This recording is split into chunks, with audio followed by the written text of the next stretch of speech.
So to all the participants that are joining us, we're going to get here started in a few. We're just trying to get all the panelists on, trying to get everything together. Peace and love. My name is Dr. Nate.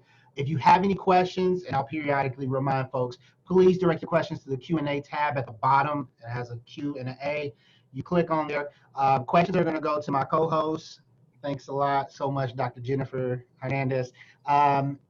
Jennifer is going to send them to me, and once we get to the segment about asking questions from the attendees, I'll shoot those over to the panelists. Admittedly, we're not going to get to every question, but we're going to try to surmise the questions that are kind of similar in hopes that we try to, answer as much as possible within the time that we do have.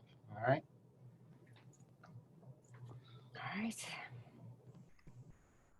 Welcome, David Stovall. It was nice to virtually see you. Welcome. Indeed. Thank you all for having me. What's up, Dave? What's happening? What's been good? Life, Man. Yeah. It's a little crazy, huh? Yo, man, it popped off here week and a half ago. In addition to all the other protests or what have you, we had a lot of brown on black and black on brown violence on the block. So a lot of my students started organizing peace rallies, which were really important in terms of kind of calming it down. Right. So it's a lot better now, but that popped off really hard. What was the genesis of that? So a couple of Latino sets actually, they got a formation and protected the block. Jennifer, can you hear me? I'm sorry to interrupt. Yeah. Dominique is having trouble getting on. Okay. Doesn't have a link. Okay. I will email him the link right now. Okay. Thank you. So, yeah, Denise, they were a couple of, so the Latin Kings and 2-6, which are two actually rival sets. Mm-hmm. They actually clicked up and formed perimeters around their neighborhood to keep quote unquote rioters and looters out. So they armed themselves and kind of lined up on the perimeter of the neighborhood. The assumption was that Black folks were the folks who were looting out spaces. Mm-hmm. So now any Black person that they saw, they just started busting at them. So that became retaliation in a couple other spots. So it started off brown on black, kicked off to black on brown. So it was for about 3 days, it was a mess. Wow. So after that third day, a lot of my students and a lot of the folks just started organizing, getting folks together, and those peace marches were very useful. So a lot of my former students from the high school, so it was good. But like I said, man, if you want to understand colonialism in its real form, right. All you had to do was be in Shy about 10 days ago. You would have seen it in its most visceral form. Wow, that's crazy. Yeah. Huh. Yeah. So I mean, it's been, and that's just on top of everything else, right? So you just in a crazy mix of stuff that your head is on a swivel, so you're just trying to maintain. But yeah, it's popped off in a lot of different ways, and the neighborhood that I grew up in got hit really hard. So it's a heavy moment in terms of everything, and it's you have to put some context to it. But like you said, it's the block got hit. Wow. Thanks for sharing. I'm glad that you were somehow, in some ways, a conduit to help that, because I've seen that stuff on my feed too. Of course, little videos of people popping off and saying stuff. So when you were speaking, I was just thinking of, like, I don't know why, but Phanam's Black Skin, White Mask. Oh yeah. Yeah, it's just like another iteration of that. Yeah, it was in real time. All the way. Yeah, it was literally in real time. That was like Fanon observation of Algeria was literally what was happening in Shy, like for real. Yeah. That's powerful. Yeah, so I see we're up to over 300 folks coming in. Peace and love. Welcome to the space. My name is Dr. Nate Williams. We're just giving some time for all of our panelists to join. I just want to once again thank everyone for giving up their time to be in this space, to join us in this very much needed conversation. As we progress through this panel, there's a little Q&A button at the bottom. If you have questions, my co-host, Dr. Jennifer Hernandez, is going to take those questions as much as possible. We're going to try to answer as many as possible and surmise some of those just as much. As we move forward through this process, I want to challenge us to be as authentic and true to ourselves as possible. We are naming the violence that has been historic and is also contemporary right now. So once again, we're just kind of chilling out for a little bit, giving folks some time, and then we're going to get started, all right? Nate, Dominic has joined us. All he needs to do is unmute and you can begin. Oh, awesome.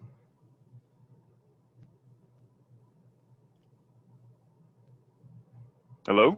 Hey, Dap, can you hear me? Yeah, I can hear you. Yeah. All right, cool. All righty. Well, fam, we're going to go ahead and get started. Just real quick, hopefully the panelists all receive the questions I sent out a few days ago. As we periodically go through, we're up to 360 right now. I'll make reference to the Q&A box at the bottom. Other than that, let's go ahead and get started. So once again, peace and love. My name is Dr. Nate Williams. I am starting this fall an associate professor at Southern Illinois University, Edwardsville. I want to give thanks and honor to the people's land that we stand on currently and the spaces that we occupy. I know folks are represented across this nation.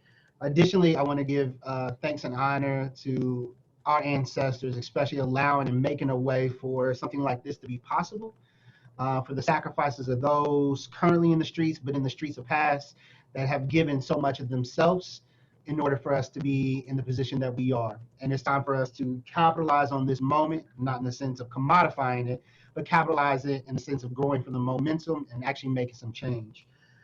There's no assembly of words or like kind of cute wordsmithing I can say about where we are today. Shit's real and we're here. We're here to talk about dismantling institutionalized racism in its many forms. I just want to honor and push us that it is quick and easy for us to get lost in the nexus of identities and marginalization that happens to human beings across this planet. But for all intents and purposes, and to ensure that we don't replicate those anti-Black practices, we are focused on racism here today. So without further ado, we're going to jump right into our panel. All the attendees should see the list of the distinguished guests that we have. Once again, this high number is a reflection of them, not myself. But I want to, once again, give them honor. And we're going to start off with our general first question. And this one, I'm just going to ask for each panelist to briefly introduce themselves and give the audience kind of entree, some access into ways that you combat white supremacy and anti-Black practices in the work that you do. In no particular order, and however y'all want to do this. Dom, just because you're like literally still stuck on my screen, if you want to go ahead and kick us off. Literally just got in the chat, but it's all good. Again, my name is Dominic Dorsey. I am my pronouns are he, his, him. I'm the director of Access at SIUE. Access stands for Accessible Campus Community and Equitable Student Support. By the nature of my position, we are always working with students who have disabilities, students who are diverse learners, students who are complex learners. The intersection of identity, many of those students are students with who are people of color, more specifically students who are Black. I do not for any moment take for granted my position in that space, because so many students who are Black, students of color, don't see themselves in positions of authority, do not see themselves in administrative positions. And also there is this impetus or this barrier between individuals from our community acknowledging the need for access to mental health resources, the need for understanding the complexities around ability and privilege, and the need for accommodation in those situations. So I'm always trying to deconstruct some of those oppressive norms around students of color, Black students, the need for accessibility, understanding the intersections of identity and disability. And also, I consider myself somebody who is not just unapologetically Black, but confrontationally Black. The first couple of weeks that I worked at the university, I wore nothing but dashikis just to see what the reflection or the impression of other people who I worked with was going to be, and let them know, oh yeah, this dude is for real. So I'm always in conversations. I'm always taking the opportunity to be in situations and articulate and be the dissenting voice. Anti-Blackness takes a lot of different forms, and in the academy, sometimes it's the silence at the table of your allies and the people who look like you, because all skin folk ain't kinfolk. So I'm always looking to capitalize on those opportunities and make sure that that I'm represented, that I'm representing the voice of the young Black professionals who needed somebody like me when I was their age, and also being mindful of that other aspect of diversity, which is students with disabilities.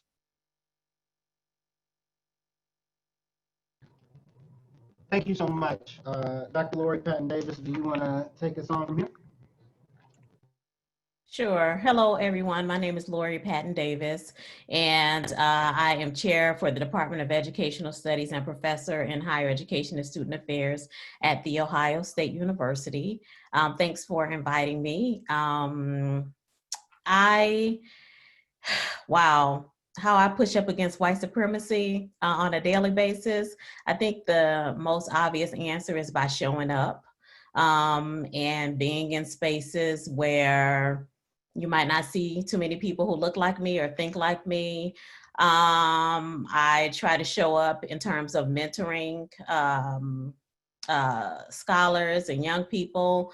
I show up for my family. I show up whenever there's an educational moment. And even though as a professor, these things are present in what I write about. So I'm very passionate when I write. And my hope is that when people read what I'm writing, they feel inspired and moved to act.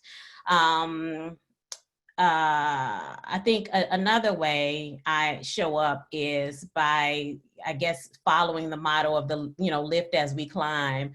I don't ever think that anything in my journey or my path is about me. So I guess it's partially about me because I'm pursuing things that I want, but I'm always thinking about who I'm bringing with me. And when there are more people who are of like minds, who are committed to disrupting racism, to disrupting white supremacy, I want them to see me do it and model that in their own way.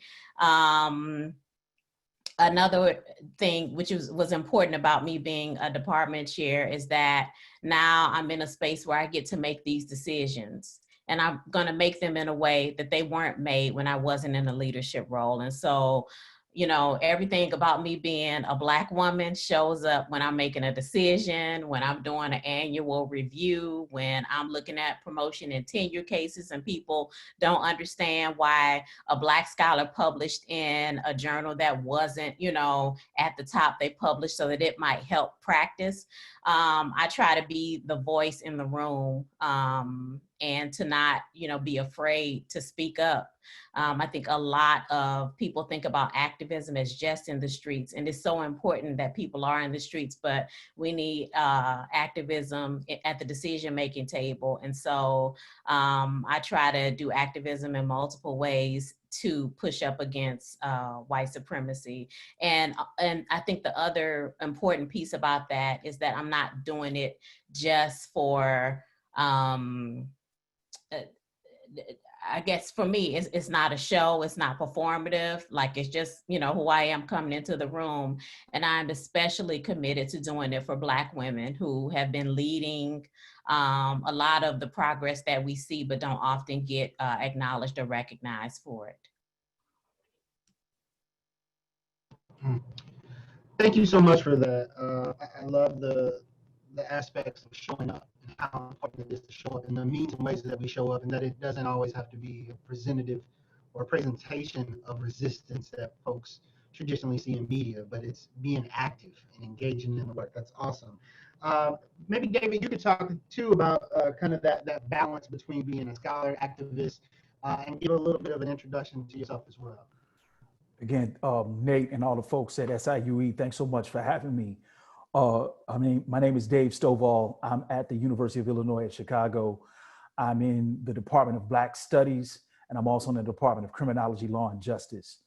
And one of the ways that the ways that I try to show up against white supremacy is actually operating with a sense of accountability, integrity, and humility when I'm working with young folks and families. So for the last 30 years, I've been working with young folks and families around the issues of race, place, and school, and how education is deeply impacted by race, and how education is deeply impacted by housing. And then I've also begun to do work around abolishing what is referred to as the school prison nexus, and really having folks to understand that when we talk about the prison industrial complex, or what some people refer to, I would argue wrongly, as a school to prison pipeline, we need to challenge ourselves to think about something a little deeper.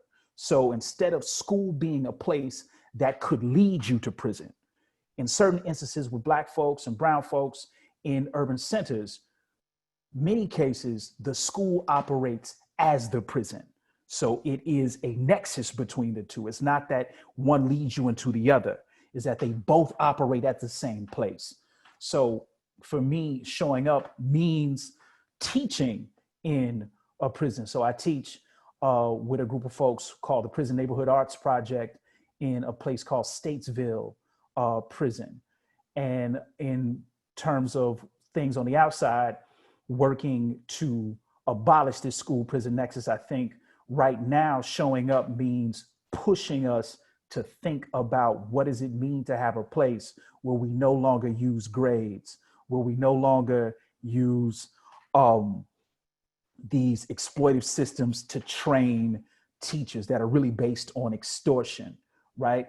And the end of standardized testing as we know it. So what I'm trying to do to show up against white supremacy is to really understand and live abolition, right? Because these things around, it's not so much the thing itself that we've named that dehumanizes us, but we have to take into account all the factors that give us, that dehumanize us. So it's not just the prison, the building, but it's all the things like lack of healthcare, lack of quality food, lack of education, lack of viable living wage employment that actually get us into situations that get us closer to the prison industrial complex. So I think for me, it's always been about pairing and understanding the ways in which these things connect. So education is a housing issue, and housing is an education issue, right? These are all important things to put forward when we talk about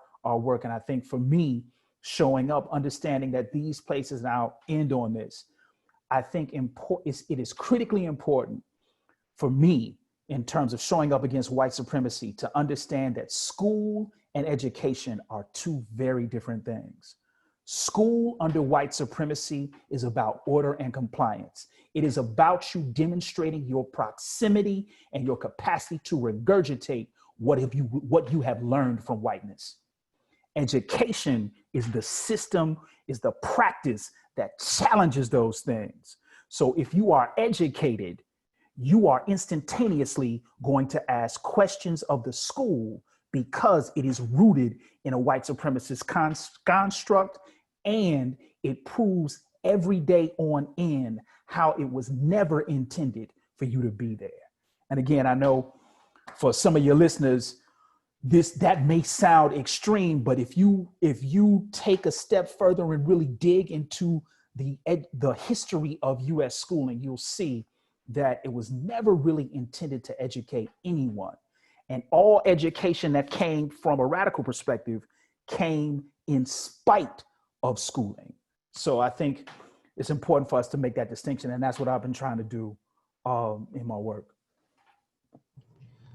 Phenomenal. Great points. And I'm great that you kind of introduced the nuance of institutional systemic racism and everyday racism that we interact with.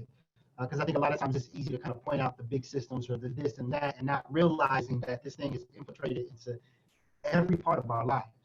And that we have been indoctrinated into that just as much as we are engaging in a language of our captors. So, I mean, it's the residue and the evidence of it is everywhere. And I thank you for the work. And I'm great that it's great to hear that you're doing work at Statesville. I don't know if you're connected with ILCHEP, but yeah, we definitely talk offline about that. So I think this brings up a good point, and I want to introduce Tamika.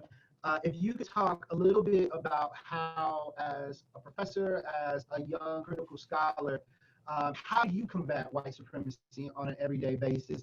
And right before you speak, I want to remind everyone, because I think we got like 100 more people join us.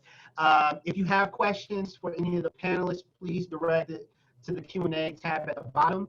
And just as much, about 3:30 or so, we're going to open it up for questions from those in attendance.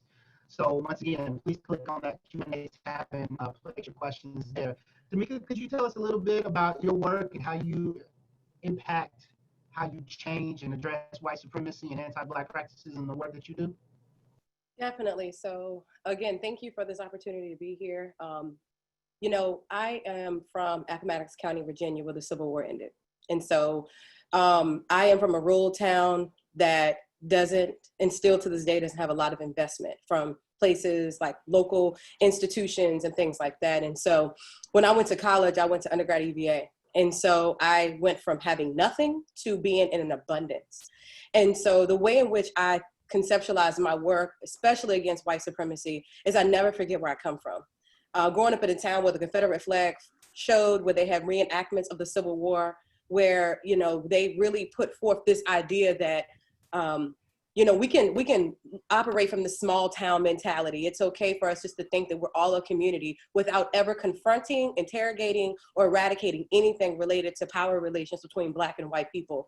And so for me, because I never had that kind of space, and then I became a track and field athlete at the University of Virginia. And again, my space was either athletics or the classroom. I always fought for space. I felt like there was never a space that I was able to be all of who I was in one space in undergrad. And so one of the things that I did as a part of my work is that I started a program. It's kind of small, you know, it's called the Black Athlete Sister Circle. And so it's a program that is for predominantly white campuses. It is for athletes who are Black from every sport across the institution. And we meet once a month, and we're doing community engagement. We are doing meetings to discuss who we are as people. But in that space, we are unapologetic that we are meeting in an athletic space at a predominantly white institution, and we are all Black.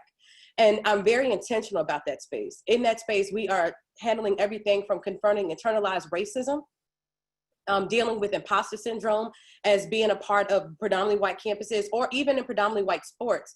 And we try to sit around and we think about the ways in which we have a resource-rich environment. It's really a lot of that cultural capital, that social capital that we discuss in most basic terms.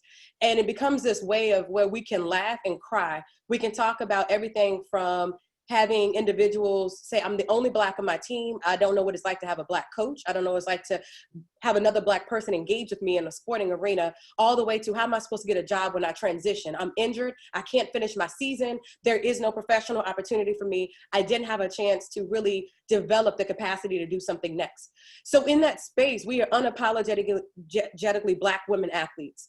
And so we cannot separate those identities in that space. And what it does is we realize that we have been attached to so many systems that try to disempower us, that if we realize the knowledge that we've gained from them systems, instead of trying to be a part of those, we're able to create our own pathways. And I think that's the way in which I fight anti-Blackness in that work, is by reminding these women that your Blackness, and just because someone makes you feel like the other, doesn't mean that you are. You can't create your own pathways, you can't create your own space. And then we talk about agency a lot.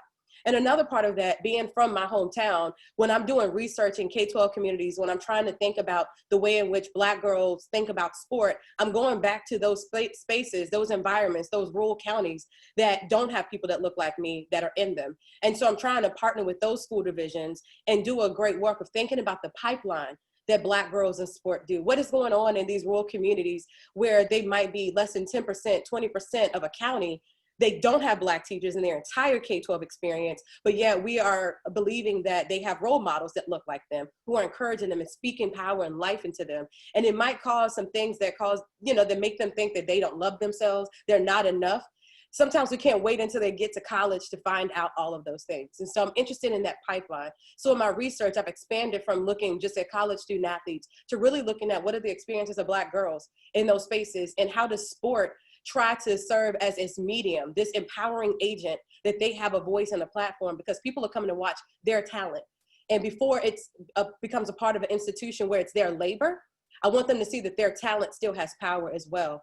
And I enjoy being in spaces in my hometown, whether it's through churches, through community events, kindergarten classrooms, high schools, commencement speeches, wherever it is. And I like to tell them the definitions that we speak in the academy and define it, so they too become empowered with the same language. And so I think sometimes we sleep on how easy it is when our circles of influence, our educated systems, we're dropping words like institutionalized racism and structural racism, and we tell people to go read books. Do we even know if they have access to the books? Do we even know if they have the knowledge and the capacity in these K-12 systems to actually do their own work, to unlearn or even identify what the root or the Latin root of these words mean? And so I think we have to do more conversations and meet people not only where they are, but hold them accountable, that once they know it, that we can help them with critical self-reflection about how to take the empowerment of that knowledge and be able to use it for activism in their communities. And so I'm proud to be an ally to people who look like me, and not just an ally to people who don't.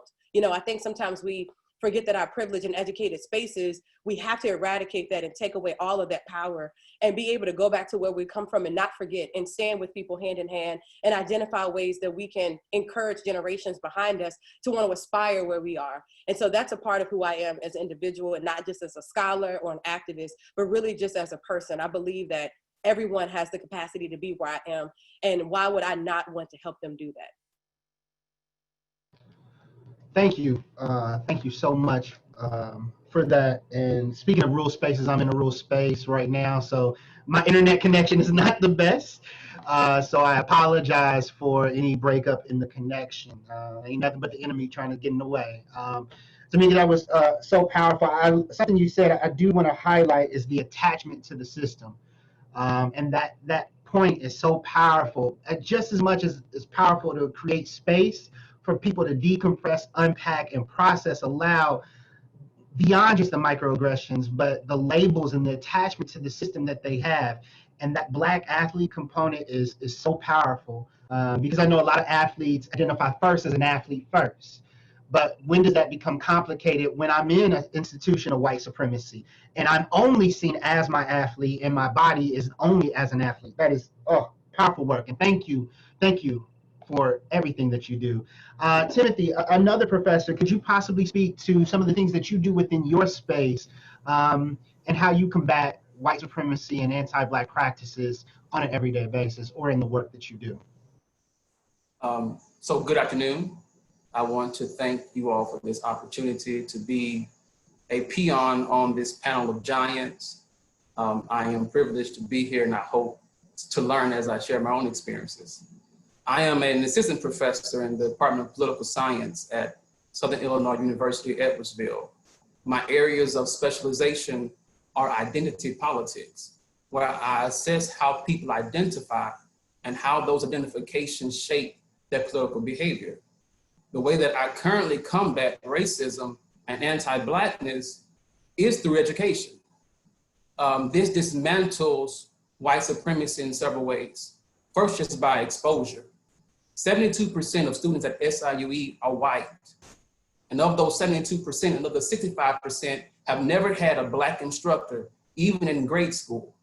So just by being Black, and proudly Black in a white space, I, as a professor, agitate the narrative that the classroom is meant for whites and whites only.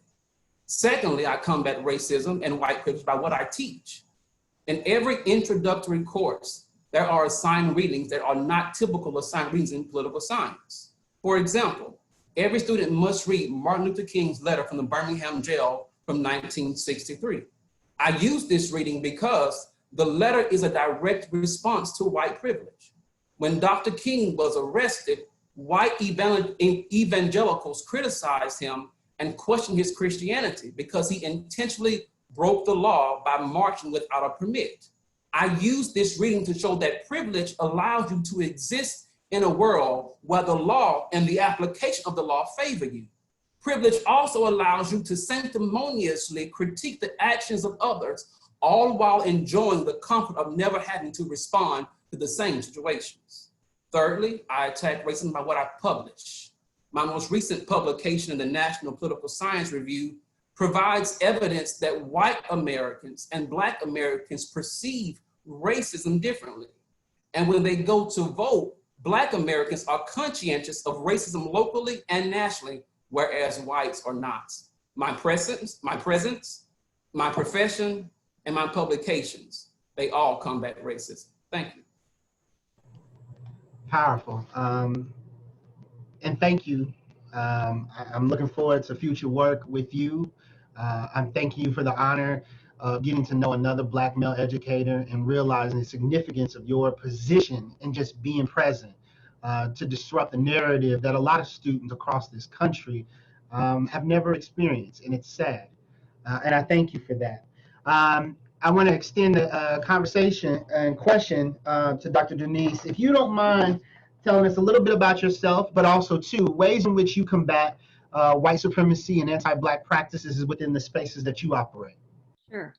Good afternoon. I am grateful, really, to be here with all of my, I guess normally I would say colleagues. Today I'm going to say comrades. I want to thank SIUE and the whole team for putting together this conversation, this much needed space to process all that has been going on and all that we have yet to do. So I would say I'm every day, all the time, working against white supremacy and anti-Blackness. And my modus operandi is, like all of my colleagues here, is education. And like Dave, a lot of my work works at making that distinction. Actually, I think to conflate schooling and education is the most detrimental thing you could do for Black lives. And so trying to make that clear distinction, and then taking the opportunity in not just in my teaching, in my work as an administrator, with my colleagues, with my neighbors sometimes, but sometimes it's just too much, you know, like all I want to say when my neighbor comes outside and wants to talk about race is, I just want to tell her how nice her grass looks today, because sometimes you just can't go there. I just got to say, Kathy, girl, your grass is so green today. So, but mostly I try to keep pushing forward and trying to, you know, also to be invested in constantly educating myself, because things are changing all the time, and things are changing on the ground, things are changing in the institution. And so to me, it's a lifelong investment. But also, most importantly, for the young people that I work with, and for my own children, who I am reminding every single day, you cannot let school hold your education hostage. Can't happen. And I think that if we think about education as the cultivation of a revolutionary state of mind, for me, that's the simplest way to put it. And it has to happen outside of the institution. I don't even think, and I don't want to dismiss or disregard all the people inside the school trying to hold the walls up and do the right thing so they don't fall in on the kids. But when we talk about systemic change, that only possibility, I think, is outside in the quote unquote sort of fugitive spaces. And so that's where I've been putting a lot of my time lately, not just thinking about public education, so to speak, but be thinking about education of the public. And in very public ways, and then in ways where, you know, I've been trying to I have a couple of groups going now that are Black Study, Black Struggle efforts, because one thing I know, and I've written a lot about this, is that when a lot of times when Black people, when people of color in general have to get into spaces with white people, the conversation changes. The burden changes, the dynamics change. And I think that never gives us, it becomes a us, them thing, and never gives us the opportunity to really think through, explore, and process what's going on in our own lives. And so I've been really dedicated to trying to cultivate those kind of spaces over my career in different facets in the university, but also in the community, because there's, what you can do in the university under the radar, so to speak, because that's another thing I think I believe quite adamantly, is that there are things that we have to do publicly, but there are also things that we have to do that that don't always need to be, in the eyesight of everybody. So to me, that's just part of good strategizing. And I think just to say something about why or how, I've come to be really committed to this mission around study, Black study in particular, is my own upbringing in a family very committed to Black nationalist politics, but my grandparents were civil rights and labor rights activists, and it was my father and his brothers and sisters that sort of found their voice in and through the association with, particularly with the Republic of New Africa. But I remember, so I've just had an opportunity to be around a lot of revolutionary thinkers in my growing up space. And I remember, going to political meetings and things with my aunts and hearing the way they would talk about, the late 60s in the early, this would be probably like mid to the late 70s. But there were always these conversations where they were reflecting on what went wrong, what didn't go right. And so I remember asking one time in one of these meetings, like, what do you all think went wrong? Like, what didn't go right? And it actually surprised me what they said. It was, we should have studied more. And I even coming into the academy, a lot of us are trying to figure out how to, be more grounded in the community work. And it was interesting to me to hear these folks tell me to emphasize study. And so I think that sometimes that is the most revolutionary thing we can do, is to know what the hell is going on. And then to know how to maneuver and negotiate and manage and envision beyond the current set of circumstances. So I think we all are susceptible to a very pervasive curriculum of anti-Blackness, and that our only chance of dismantling that is in, I think, those community spaces at best, and in the partnerships that people inside the institution make with the folks outside of the institution, how we move in and out of those spaces. Wow. Thank you so much for that. You said so many powerful things. I don't want to blow past.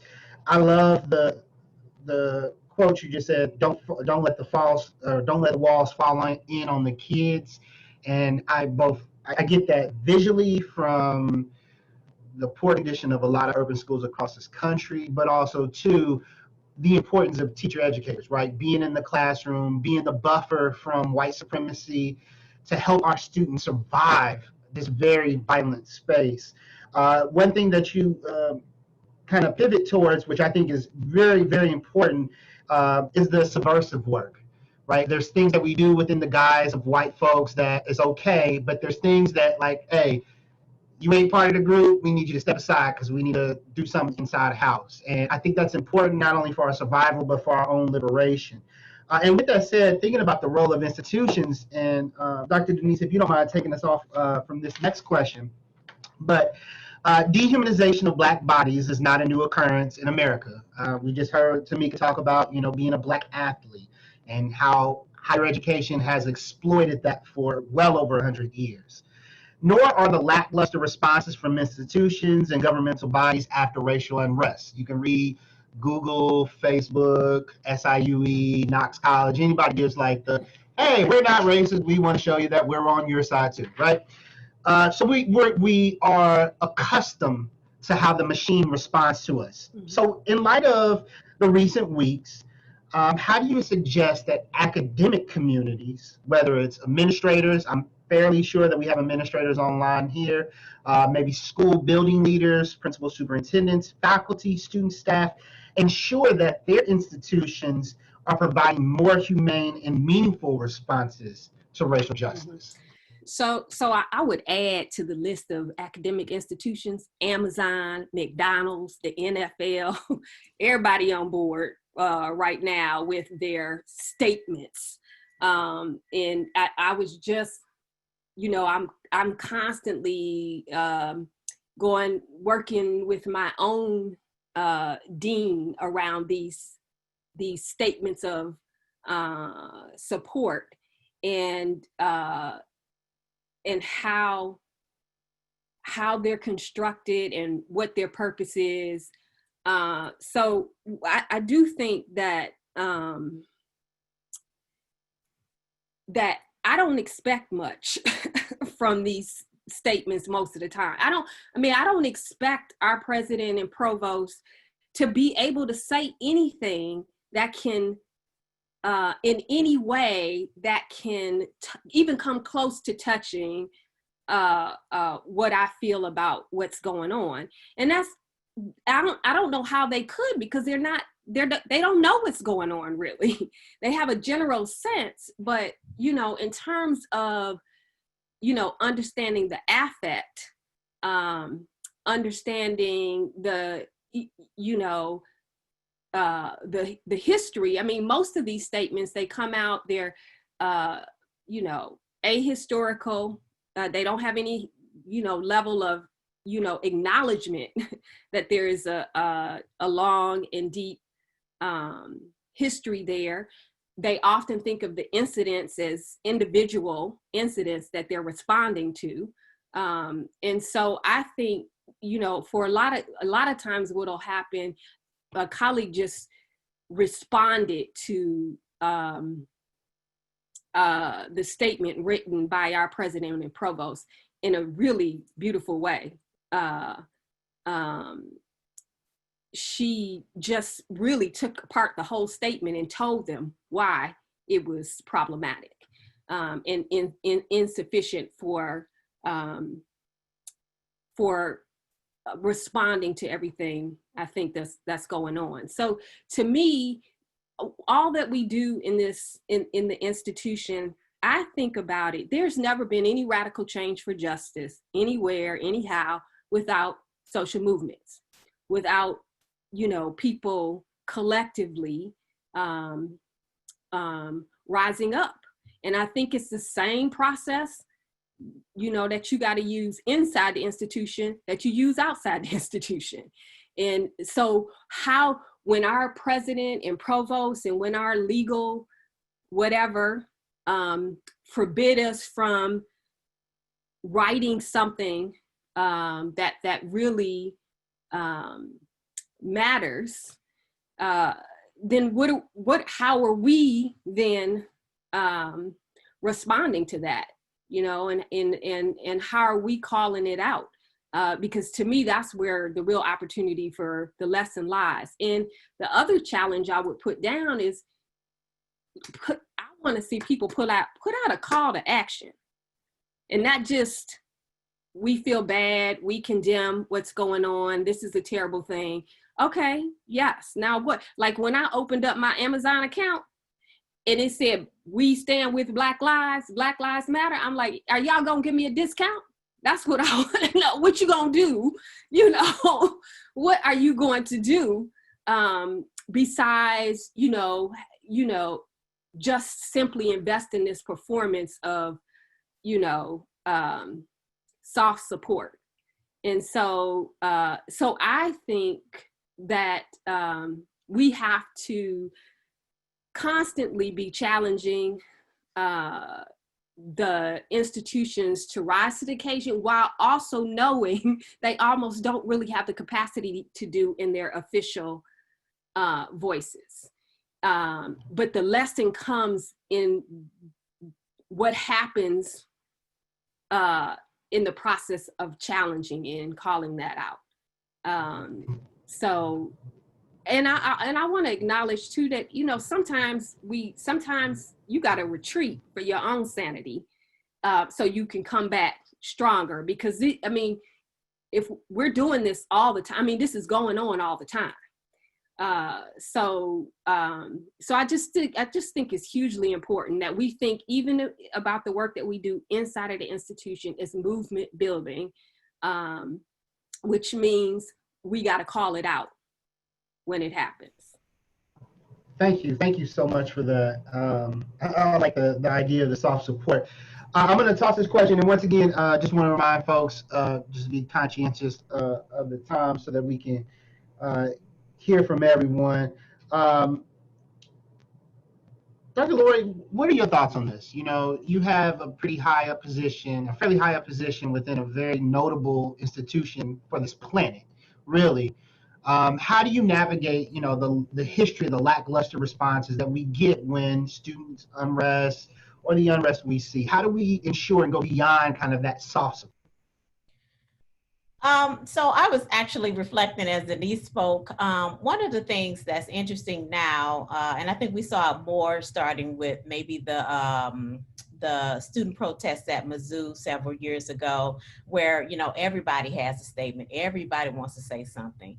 And I'm glad that people make statements, because that serves as a receipt for us to hold institutions accountable. So when they go back and retreat on these, then it is incumbent upon those in administration, those who are students, to say, look, this is what you said on June 5th, 2020, in the midst of the, uprising, that this is what you were committed to. And this is what the struggle is looking like from my experience. So what are we going to do about it? So I'm glad that the statements are being made, because it serves as a form of receipt for us. The other piece that I think is important to think about, Denise, you had noted, from their position of power, it's really hard to say what you want to say or say it how you want to say it, because there are so many stakeholders and, people who, make threats about their money and all of that. But what I'm really looking for two things. One, when I think about our dean and his capacity to hire all of these Black and brown people in 1 year, where we have deans across the country saying, well, we can't find good talent. We can't find, faculty of color. It's hard to find Black faculty. It takes a Black dean to come in and hire all of these people. Like, I think that's bull. And so the same way that a dean can go out and find people, I think presidents, provosts can go out and actually say what they need to say, right? And the thing about leadership, if you're doing it right, it's never gonna feel comfortable. It's never gonna, just make people, love you, especially when you're speaking out and what you're speaking out against hurts their privilege or hurts the resources that are coming to them. And so I'm looking for leaders who, one, are unapologetic, we've used that word, but who ain't scared, to really step beyond your comfort zone. And I think we are in a very privileged position because perhaps, you know, that there are a lot of politics in our institutions, and maybe a president or a board might not like faculty who speak out, or may not like, you know, folks who, you know, who push against the system. There are other institutions to be at. There are other, you know, jobs to get. But the other piece of that, you know, is that most of our institutions are led by white people. And in this recent piece, me and a colleague wrote about white people. We referred to Derek Bell's piece, wanted a white leader able to free whites of racism. And so I'm looking for white people who are presidents and provosts to have enough, you know, skill and to be unapologetically white, but woke white, right? You know, like to be able to say things that other white leaders are, you know, afraid to say. It only takes one. I mean, if we want to talk about people copying it, wow, if the president of Harvard came out and made a statement against anti-Blackness and white supremacy, I bet every president would all of a sudden have a reason to say something. And so I think it's there. I think people can do it. I don't think any of this is impossible, but it takes a willingness to do it. And I guess the last piece I'll add to this is, you know, my expectation, I study higher ed, but I have very limited expectations around what higher education will do. Not what it can do, just what it will do. I mean, it's been operating the way it's supposed to operate for a really long time. So I don't want to get my hopes up too high, but I do see promise in what our institutions can do and what they can be with the right leadership. Amen. I wish someone would create a Zoom that you could actually use call and response, because I keep muting myself, but I'm back here like snapping my fingers, amen, and I'm like high-fiving. So somebody needs to develop that in the participant pool. Like, hey, we need an actual good way to dialogue. If a black person make it, it'll be called boom. There we go. Hey, this is actually a really good handoff, because both, it's weird because I look at y'all as like my elders, and it's hard to call y'all by your first name. It's just out of respect. But Dr. Denise and Dr. Lori both talked about having lower expectations of the response from institutions, right? We already know what they're going to do, so why change it? Dap, I actually want to ask you this question too. So given these low expectations, right, this history that we have, you being a student activist and also an advocate and a conduit for students right now, how do you ensure that we are holding institutions accountable for the violence they put on our students and our communities?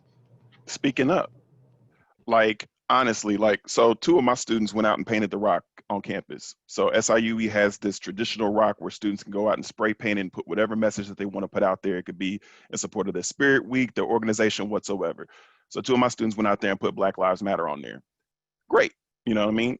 The university put it on their page, and they said, oh, you know, SIUE, Black Lives Matter, whatever.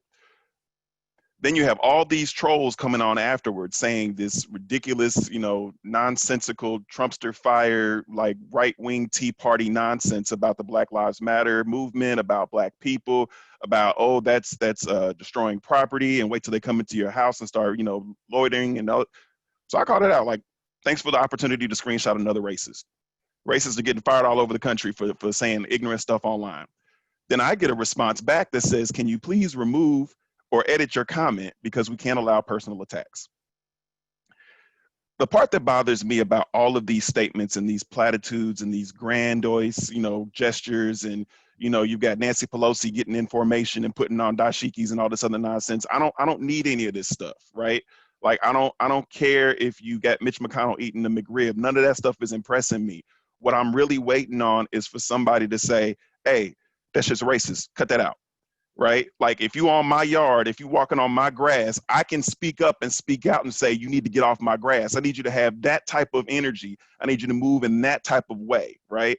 I don't need white people to be sympathetic to the plight of Black people. I need white people to be angry about the conditions that Black people are living in and act upon them. That's what I'm waiting on.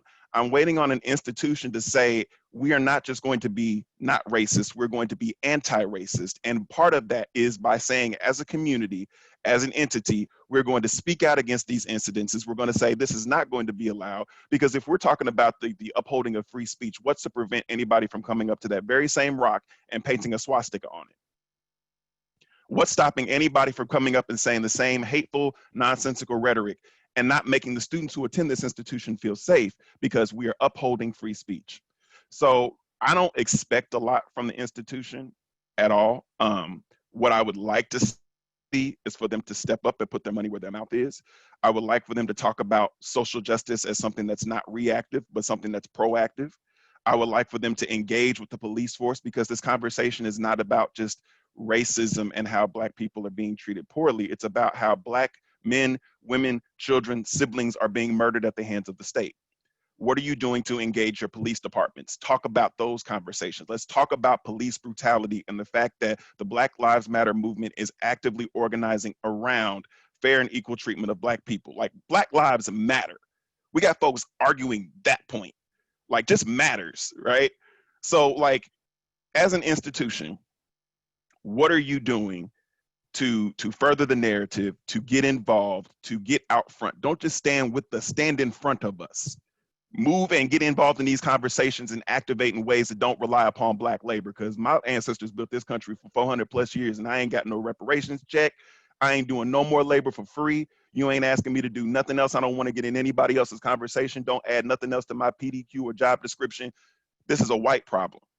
I need white folks to understand that they are benefiting from racism, and I need them to do the work to undo it and let me be carefree and Black for 5 minutes. That's what I'm wanting the institution to understand. Awesome. Basically be what your shirt says. Well, my shirt says Free Huey, but okay. That's both metaphorical and literal at this moment too. Well, flip it to make it free them all, right? In terms of really understanding what it is. Well, I really don't think that they have any concept. Like it's all lives matter, some exceptions apply, right? Like I really need to have a firm conversation around. I don't think that some of these people have any concept around, and a lot of these words are getting thrown around in this conversation. I don't think they know what anti-Blackness is. I don't think that they know what systemic racism is. I don't think that they know what institutional racism is. They don't know what defund the police means. Like, they don't have any concept around any of these. We're in an institution of academia and people feign ignorance about the simplest concepts that are Googleable, right?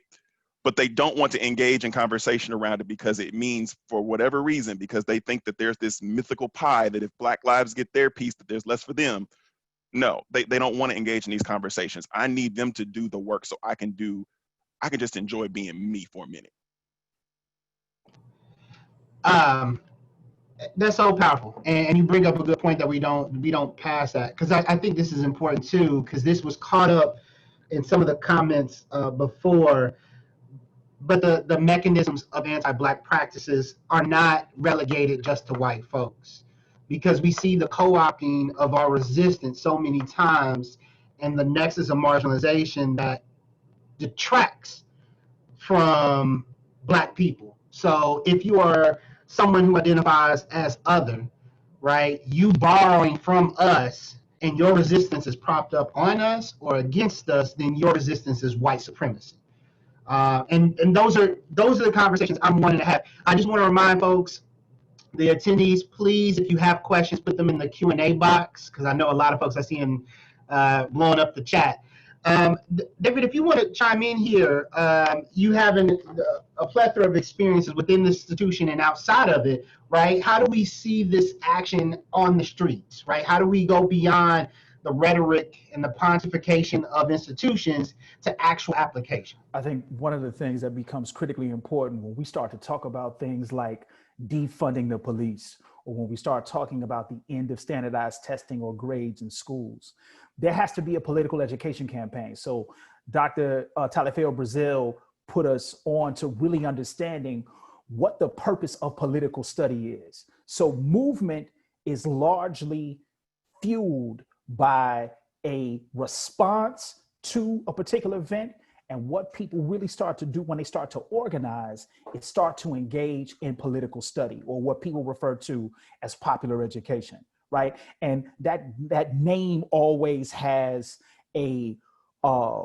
controversial end to it, but we forget. So a lot of times in education, and just to put folks on real quick, a lot of folks read Pedagogy of the Oppressed by Paulo Freire, and they miss the point, right? So in Pedagogy of the Oppressed, campesino farmers in Recife, Brazil, were being cheated on their land.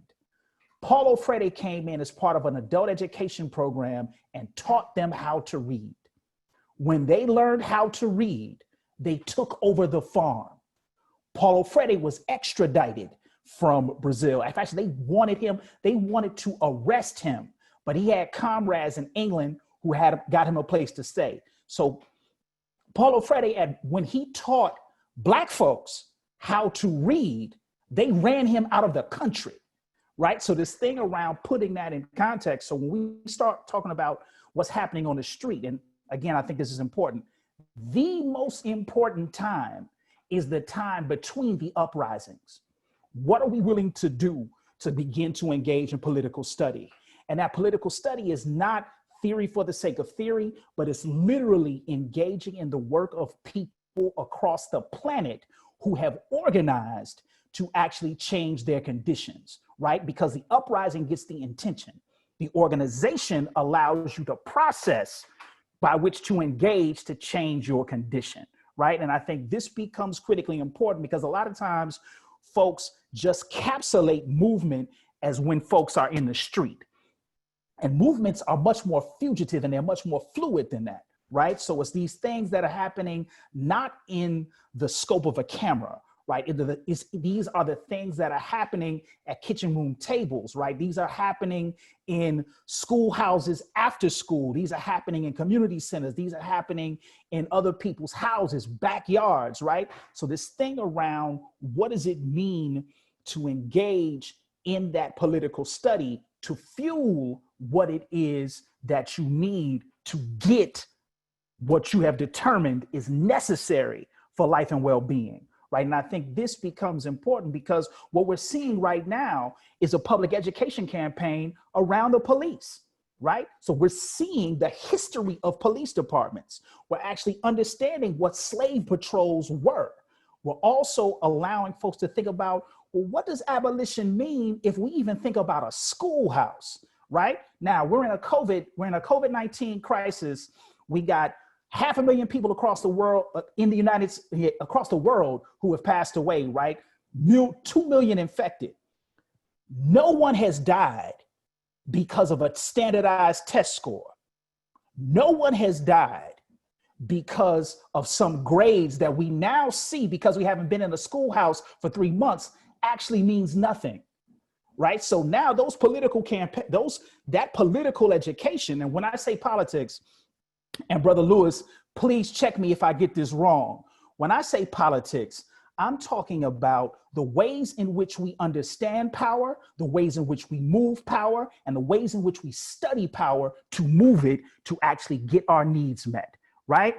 So when we talk about this in understanding power and our analysis of power and what power means to folks on the ground who have been devoid of that power, now we're talking about what is it that we want? And now how are we willing to educate ourselves on actually attaining those particular practices? Because we see real quick who's the friend of law enforcement. We see real quick who's willing to defend standardized testing. We see real quick that institutions were never intended to destroy themselves, but to maintain themselves. And because they are, now what are we willing to do? And again, that political education is what white supremacy fears the most. White supremacy fears people being able to educate themselves outside of the grasp of white supremacy, right? So when we start to think about that in real time, this capacity to politically educate ourselves becomes important. And note, I haven't talked about any voting anything but I'm talking about how we understand power. Now, people may determine that the vote will allow us to do particular things, but that is not the first option. The first piece is, how have we been dehumanized? What are we willing to change the condition, right? Malcolm said it best. There is a foot on your neck. What are you willing to do to sever the foot, right? I mean, I think this is something that we have to think about, because again, we look at these vile images of Black death, right? But it's harder because we're exhausted from the visceral nature of it. But it's harder to peel back and say, here's what it is that we have been demanding for time immemorial. And here's what we are willing to do to make sure that these things will happen, right? So I think that when we talk about what's happening on the street and connecting what's happening on the street, I think it's important. The uprising should push us to educate ourselves so that we can now move more concisely in our demands and in our struggle to make happen what we see fit, right? And I think that's a way to begin to understand what it means to pay attention to the streets, but that's one part that moves us forward to what it is that we need. Yes, thank you. Since you pitched it up, Timothy, if you want to join in here thinking about the role of politics in this, and I want to ask you the same question, right? As an assistant professor, right, how do we navigate this difficult space, right, about being an employee of white supremacy while addressing white supremacy? How do we move beyond the lackluster responses that we are all accustomed to? I think that this problem has been perpetuated and done so indefinitely because we start at different premises about what racism is and how we define it. When you typically ask a white person what racism is, they would postulate that racism is dislike for Black people or any racial minority.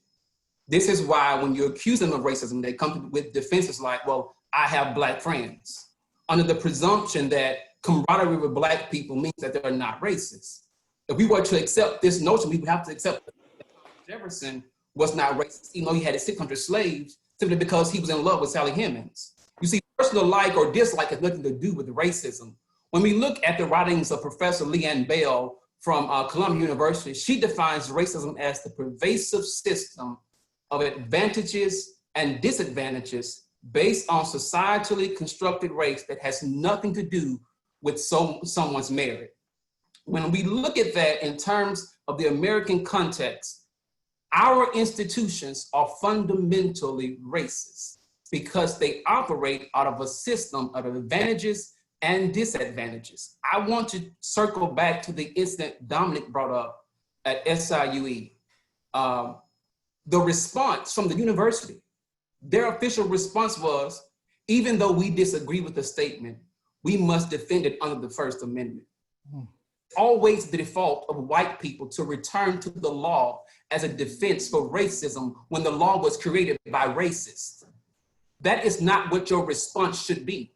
If the system is created by racists for racists and your goal is anti-racism, it means you must operate outside of the system. So what should have SIUE's responses been during this entire time of this racial uprising? Their response should have been saturating local news with messages from the chancellor, from the provost, from the vice president of diversity about how Black lives actually do matter. Their response should have been a visible indication of how they value Black lives with the faculty staffs, including on their website.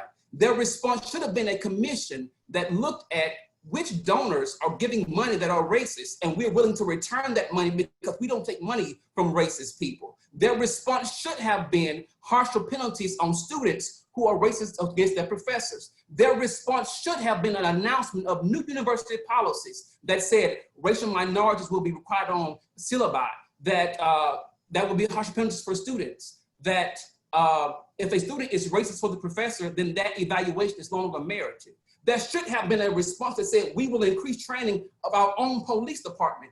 They did not do that, and thus they are complicit in the system of racism. I leave you with this phrase from Brother James Baldwin. He said this: I don't know what most white people in this country feel. I can only conclude what they feel by the state of their institutions. I mirror that. I don't know what the administration at SIU feels because I am not a person that can read their conscience. But if their actions are a reflection of their conscience, then that tells me that I don't mean much to them. Preach. Come on now, I know. Thank you. Come on now. Thank you. That was powerful. I was snapping over here. I was like, yeah. That was great. Tamika, you shared so much already about, how you make space for other Black female athletes. Can you talk about, not just from the perspective of being a former athlete or a collegiate athlete, but as a professor now, how do you ensure that the responses that I'm pretty sure University of Virginia is going to give, or other institutions may give back as a response to what's going on right now? See, we need to call and response feature because I'm over here feeling like I'm in school with all these notes. But I want to piggyback off of some of what's been said as I shape that response. So, when we talk about dehumanizing, when we talk about violence, when we talk about policies that were never written for us, when I think about action, I really enjoyed the talk about education because we have a lot of people who are leading institutions in power that do not even know the history of the institutions that they are working at. They don't know who built the institution. They don't know who was living on there. They don't know that blood was shed either by slaves or by those who were protesting on their land or by riots that were happening. They don't even know the history of the institution which they're serving. So then they're shocked when we think about protests against the names of building of slaveholders or slave traders. They're like, oh no, that's not what this is meant for. And so what's stressful to me is that we're dealing with people who are so uninformed that they're in a state of shock when we bring up things that are publicly accessible. And so we have to do a job of educating leaders in a way that they know where they are leading, the methods by which have been used before they got there to lead. What happened 50 years ago that might perpetuate itself and become like this cyclic process where it's constantly repeated over and over again? If you don't know that protests has even happened in your campus before, how are you even going to respond well? It's going to seem brand new. And someone earlier talked about these isolated moments that just happen. And we have leaders who are afraid, who lack courage, and they don't understand that leadership is dangerous. So don't take the position if you're not going to have a fallback. If you're not willing to lose your job, don't become president. Don't respond to the call from the job place who picks up the phone, all these interviews. Don't do it if you're not willing to lose something. Because if we don't have leaders, it doesn't matter how many statements an athletic department puts out, a coach puts out, a dean puts out, a president puts out. There is no statement that can capture the history of your organization if you don't know about it. And so I want us to move past the state of shock and disbelief that, oh my goodness, people really don't like going here. They feel as though we are causing harm. These are some basic principles that simple Google or asking the historian at the library or picking up a book can respond to. So I have a frustration of when I'll give you this. I have a dean, a Black dean. His name is Andrew Dare. He is one of the most amazing professionals. When I got here, we had 4 Black professors outside of him, and I was a part of that 4. Now we have Black and brown bodies that are 10 in just 3 years. So yes, Lori, sometimes it does take Black deans or deans who care about these things to change it. But unless we do the critical work of realizing that our schools and our institutions are upholding policies that were created without us in mind, without us to design, and without our ideas and our preferences and our beliefs and our visions and our dreams at the table, that's where we have to go back and start. So I think that we should go back and think about the policies that we're following in the student handbook and the code of conduct and the faculty things. What are the rules for engagement with the community? I think that we have to figure out what policies were created without Black people at the table that are still upheld and revisit those policies first. I think, to me, we can talk all day about self-education. There are plenty of links and resources online for people to do it, but what's the value add to them? And so when we think about this system, right, the system of oppression and the system of privilege, advantage and disadvantage, the systems are being constantly perpetuated, and we're learning how to perpetuate it the longer we're in the system. So for some people, they don't know how to challenge the system because they have become a part of the systemic racism, the institutionalized harm against Black bodies, and they can look just like us. And that's when the problem happens. It's because they become convinced that their work in isolated areas tends to be enough, and it's not. So unless we are completely going past reform and focus on transformation, until we really get at the heart of why are we functioning the way we're functioning, I think I have to agree with Lori when I say that I don't think the institutions really understand the radical possibilities that exist, that are options that they are now willing to take on. And so it's not just a statement, it's your courage, it's your boldness, and it's honestly your duty. It is your right, it's your ethical responsibility. I teach ethics classes, and for some odd reason, people are moved by the word ethics, right? So it is our ethical framework. It should come from a moral place for us to think about the people in which we're serving, not the institution that we're working at, because it's a system. You know, W.B. Boyd talked about a system that, you know, a system cannot defend itself or cannot fail if it was built for someone, it was built to sustain itself, right? And so if we are working in a system that people come in, they learn, they then adhere to those systems, they come back, they work, they teach other people how to follow the system, they come back, and we are constantly on this conveyor belt. And so I think we have to either create disruption or create space for disruption. And sometimes space is presence, sometimes it's having a critical mass of Black faculty, radical people of color, our Native American brothers and sisters, those from the Latinx communities to come on and see that we were not designed for you. They didn't want us there, but we are here now. And so when I think about it with a sport lens, whoa, that's a whole nother webinar, right? So, so I think what we have to understand is that there's a reason why slavery and D1 sports are synonymous to each other, right? Because we have these people who come in and they say, no, but it's your option to be a player. It is your agency to join us, and let's go and win championships. My thought is, in that K-12 experience, in those youth sports, in that pipeline, on that conveyor belt, were they ever fed that it's an option, or were they fed that this is your only route? Because that becomes a completely different mindset. And then we deal with what Crystal Beeman talked about, you know, having this idea around this athletic identity so pervasive, right? That we get into this mindset that we don't want people to feel as though they have other options. We don't want them to transfer. We don't want Liberty University's Asia Todd, who says, I'm not gonna be here with Jerry Falwell Jr. and his racist pedagogy and how he's warping the Bible in order to justify racism, right? So she's saying these things and she's leaving. She's leaving an institution and a full scholarship. So how do we support these students who are now woke, who know the history, who know that the system is designed for them not to succeed, that the system doesn't care, that the institution doesn't care? How do we use the available resources for them to see that there are still people and there are still places where they can be loved? And so it starts with us realizing that until people are educated about what has already happened, there are probably, I would guarantee most of the presidents of colleges right now, especially those who are white, don't know the history of protests on their campuses. So how are they going to be effective in knowing how to support those who need to protest and have voice? And I saw a comment, the Black Faculty and Staff Association, right? That is a way to do it. But how do we then expect a president who then oversees a director of athletics, right? Who is just going to come in and it's all about wins, money, gain, fans, prestige, championships, to all of a sudden figure out how to support these athletes? They're not even checking on their athletes. They're not even checking on their Black faculty and staff. They're not thinking about that. They're more worried about their boosters. Thank goodness for the University of Southern California, USC, to say, hey, you know what? You're racist, so we're gonna walk away from you. You can't have a ticket. You can't have these things. So we have examples and snapshots of people who are now gaining the understanding that their position and their decisions can shape the way in which stakeholders, boosters, supporters, and prospective students engage with them. So I think that's how we really have to think about dehumanization, is realizing we have to start with individual.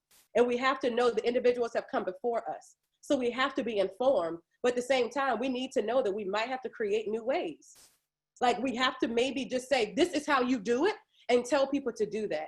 And so figuring out new forms of agency, whether that's political power or whatever it may be, we might just have to be disruptive. We might have to make people feel even more uncomfortable. But if they're not willing to be uncomfortable in the first place, we have to figure out ways to make them uncomfortable, but also ways to move them past their discomfort and maybe figure out countermeasures to make people see the value in what we have to say as well. Absolutely, absolutely. Once again, we're getting tons of questions. If you have questions, please make sure to put them in the Q&A tab, and they're getting sent over to me. And what I would like to do, family, is just kind of transition and pivot a little bit, because I want to honor the fact that we have a lot of folks who are inquiring about a lot of different things. And one thing I want to kind of encapsulate what has been said so far, just kind of a 30,000 high-up view, is that, one, this work is not monolithic. You've heard from this esteemed panel the plethora of ways folks engage in resistance. They engage in changing their narrative. They engage in educating in a multitude of different ways. So we have a specific question that also has been asked in several different iterations from attendees. Now, I want to admit something before I ask this question, because I think it's important for us to recognize this, especially for white folks, white allies. I'm sorry, allies is like the most cheesiest term I've ever heard in my life, but we'll rock with it, right? I want to first take stock in honoring the fact that you're asking more labor of Black people when you ask these questions. Although your intent is well, although you are trying to be a better person, a better thing, understand that you becoming a better person doesn't change the outcomes and the practices and the violence against us. My cash app is $ Dominic Dorsey. I want to contribute. Please. I think everybody should put their cash app in the comments. Yeah, and I'm not giving out anybody's personal email about contacting the panelists. You can publicly access them, but understand that you're asking more labor of people who've given so much. So with that being said, with that caveat, and it can go to anyone. I'm going to toss it up to Timothy first. Can you discuss the role of white co-conspirators when it comes to activism, or engaging or resisting white supremacy?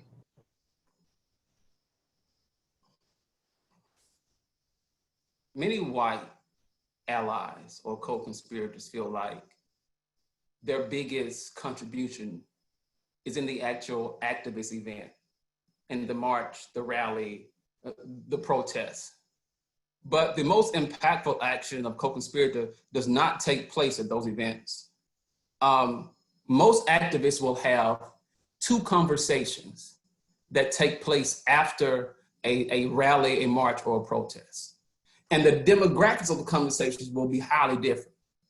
In the first conversation, you will likely be either the only white or one of few whites listening to Black people tell you what they would like to see happen in response to institutional racism.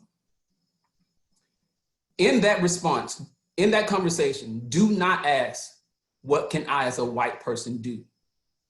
Because as I said earlier, there is nothing you can do in a system that is meant to oppress people of racial minorities. The question you should posit is, what can I change? Acknowledging that operating outside of the system to change the system is the only way by which to achieve racial equity. The second conversation you will have is that you will likely have a reverse in demographics. That will likely be either one or no Black people around. You will likely have these conversations in your country clubs, on the golf course, or maybe even in a private group on Facebook. And in these conversations, you need to tell your white allies the changes that Black people demand. Now, if Dr. King is correct in this theory of restorative justice, they are going to reject you on your first time to negotiate. They may even laugh at you. They will probably even punish you.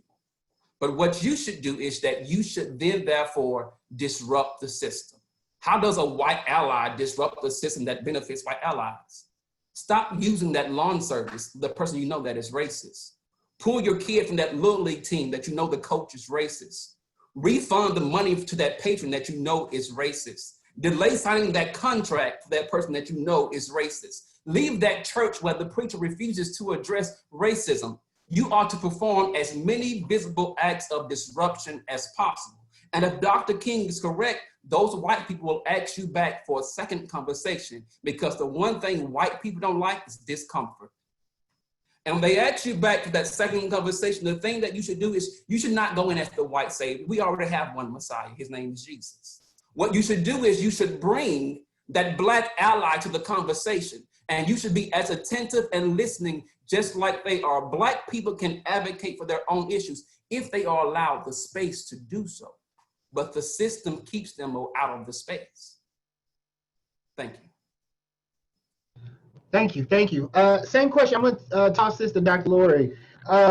You operating at a higher level, and I know there's administrators on this Zoom or in attendance.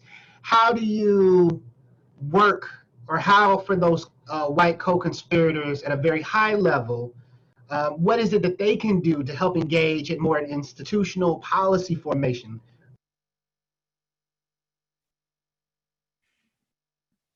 Okay, Nate, so you muted yourself for the latter part of the question, but I think I caught what you said. First, Timothy, thanks for what you shared.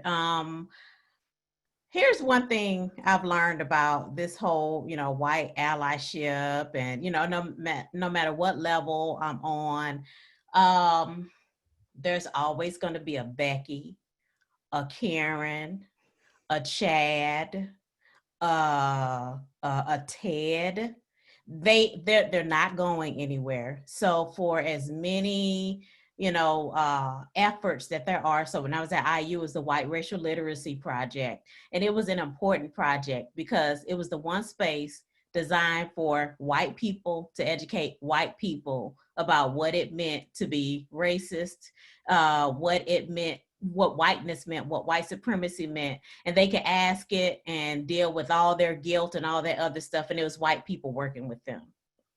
But I think no matter how much education there is for white people gonna be white people, right? Now, that's not to say that they can't consistently work to undo racist, but I love what my colleague at IU, Jim Shurick, talks about himself as a recovering racist. That means he can talk all day long about whiteness, white supremacy, and the bad things white people do. And he can also acknowledge that he is a part of the problem. So he can acknowledge he's part of the problem while he's also working to address the fact that he is the problem. So that's the kind of co-conspirator I need. Like, you can't just outgrow whiteness or white supremacy. It's always going to be with you. And so for white people entering into this work who say they have a commitment, they have to know how to hold both truths. I'm always going to be racist, right? But I'm always going to be working to try to undo, racist habits, racist mindset, racist behaviors, or whatever. And so I think when we get to a stage where we're decision making and policy making, I've appreciated white people who have done the work and not expected me, or other colleagues to always be stepping in and checking people. I've appreciated those people because despite my commitment to Black lives and all of that, I deserve rest too. I deserve a moment to breathe in a meeting. I shouldn't have to go in, arm it up for every single thing. And so I think that's how, that's the important aspect of going into a workspace where, we're talking about, well, how are we going to address this situation, or how are we going to address this matter? It's a little, I guess, easier now because I have a Black dean who gets it, right? And Ohio State has a Black president, who gets it. So, I mean, there are these pieces, but that doesn't mean every administrator gets it. That doesn't mean that there aren't other, forces against forward movement towards serving, Black students. And we do have instances at the university where, faculty use the N-word, or, people say, problematic things. And those issues around free speech, they're always going to be there. But I've appreciated the white people who, as I think it was Timothy who mentioned, who can reimagine what it means to be white and work beyond these systems and structures that are there. So, I mean, that's my best answer, but I don't know. I don't go into any space. The same white person who has often been in the space speaking up can also do some random white shit, later on, depending on, what happens. And so I'm not gonna put all my apples in one basket, right? Spread the load amongst the white people. Like, yeah, I know you good for that, and you good for that. So, right. Thank you so much. And it's funny you mentioned Jim too about the role of being a recovering racist. As a recovering misogynistic pig, I understand that I benefit in that way, but I think there's an assumption, especially within liberal ideology, that you can operate in this space, this world, with clean hands. Like you can go through and do and be the best. And unfortunately, it doesn't work like that. And we need those folks that are going to be committed, as well as step up and give us a reprieve. I'm tired of snapping on people, but thank you, John, Eric, right on. I'm about to say Auntie Denise. Dr. Denise, do you mind adding to this in regards to how can white co-conspirators help in this resistance? Because we get a lot of questions from attendees. How can I help? And I'm like, I always think that's such a difficult question to tackle, but I mean, my first inclinations is to, you have to educate yourself. You have to take initiative, I think, to do that. And that, whether that's going to the library, searching the internet, finding a podcast, whatever it is, to sort of raise your own critical consciousness, I think is critical. And then getting in conversation with Black folks and other folks of color, but not in the way that you're, I think the dialogue is critical, but I think asking Black folks to educate you that's a big ask. It's too much of a big ask now because we've been doing it forever. We've been trying to do it, and forever there's been resistance to it. So I feel like the tide is changing in a lot of ways and for a lot of different reasons. But ultimately, what I do know is that we are all connected. One, two, is that again, any radical change for justice in this country has been through coalitions. And so that, I figured God made it that way, so we can't all run away and go in our own little corners permanently. But I do think it's really, really difficult when we talk about white people and the ways in which they are invested in the system, knowingly or unknowingly. But because it's not just that you're invested on material grounds, but on psychic grounds. And I think that is the part that becomes really difficult, because you see the remapping over and over again, regardless of the intentions, the remapping again and again across many different relationships, it becomes a parasitic one. Even when you're trying to help, it feels sometimes parasitic. So I think that's what makes it really difficult. But again, it's a place of not, to me, yes, go learn about white privilege, check out Tim Wise, check out Robin DiAngelo. But if you really want to deal with yourself, go read what Black people think about white people. Go read the autobiography of Malcolm X. Go read these pieces where you can get a vision of yourself, in the historical role that whiteness and white people have played, I think, throughout history. And I think that's a critical piece of the puzzle that's missing all the time, because the way in which you learn about your whiteness comes through sort of these constructs about whiteness and not the critical perspective of, you know, what Black people think and feel and endure in the process. So so I just think that's hugely important. And you know, I think it's a challenge for us because I feel like a lot of times most of us grow up learning how to take care of white people's feelings and be worried about how the white people are feeling. Don't act to this or don't do too much of that because the white people. And so, you know, that's even stuff for us to unlearn enough to create a space where, you know, they can actually have to take up the mantle. And so I think this is critical because you know, a lot of it falls into sympathy.